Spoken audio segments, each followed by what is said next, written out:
साथीहरु यो यस्तो खालको गाग्री यस्तो खालको भाँडाहरु हुन्छ नि कस्तो घिनै लाग्ने फोहोर हुने के फेरि मन पर्छ के मलाई मात्र हो कि तपाईहरुलाई पनि मन पर्छ हो मलाई खुब मन पर्छ है तर कस्तो फोहोर हुने के यो झन् बर्खामा त कालो हुने के मन चाहिँ पर्छ गाउँघरमा त अब अहिले खरानीले मास्ने है बिहान बिहान लोटा आमखुरा मास्ने टक्क घरमा आठो हुन्छ हैन यसरी मिलाएको अनि त्यसमा चट्टा पानी भरेर राख्ने छोरी मान्छेको काम त्यस्तो क्या र त्यति गरिन भने गाली आउने के छोरी मान्छे भएको होला छोरी चेली भएको होला ह्यान त्यान पुरा आउने हैन अनि त्यसो भन्ने बाबाआमाहरू आजभोलि के गर्दै हुनुहुन्छ होला जस्तो लाग्छ क्या जहिले छोरी चेली यो त्यो ह्यान त्यान सिकाउनु भएको हो हैन सिकाउनु भएको त्यतिखेरको समयमा राम्रोसँग ओराउन नजान्ने गाली गर्ने जतिखेर पनि ल नानी हो यसो यसो गर है भनेर ओराउनै नजान्ने के यत्रो यत्रो आँखा पल्टाएर हैन यस्तो गर्नु पर्दैन यत्रो यत्रो भइसक्यो ढङ्ग छैन हैन भन्नुहुन्थ्यो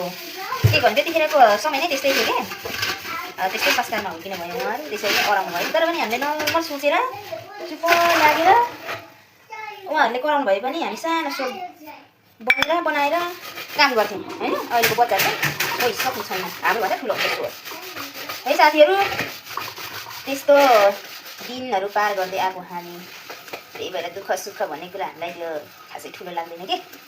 दुःख भन्ने नि आइपर्छ सुख भन्ने नि आइपर्छ दुःखभन्दा के अरे सुखभन्दा दुःख धेर जिन्दगीमा आउँछ त्यो पनि थाहा छ अहिलेको भाइ बहिनीहरूलाई देखेर त एउटा सानो कुरा छ भने पनि त्यसलाई सामना गर्न सक्दैन अनि सुसाइड गर्ने बाबामा धम्क्याउने त्यस्तो गर्छन् है तर त्यस्तो गर्नु हुँदैन हो बेबी हेर्नुभयो ओ पुलिस ओ माई गुड बोय हेर्नु यस्तो टिक्क बनाएर चाहिँ चट्टसँग पानी थापेर पम्पा राखिदिन्छ हो भाँडाहरू चाहिँ खुब मनपर्छ क्या मलाई तर एकदमै फोहोर हुने कि कालो देखि हो बेबी हेर्नुभयो अच्छा ल टिलिक्क भयो नि त चटक्क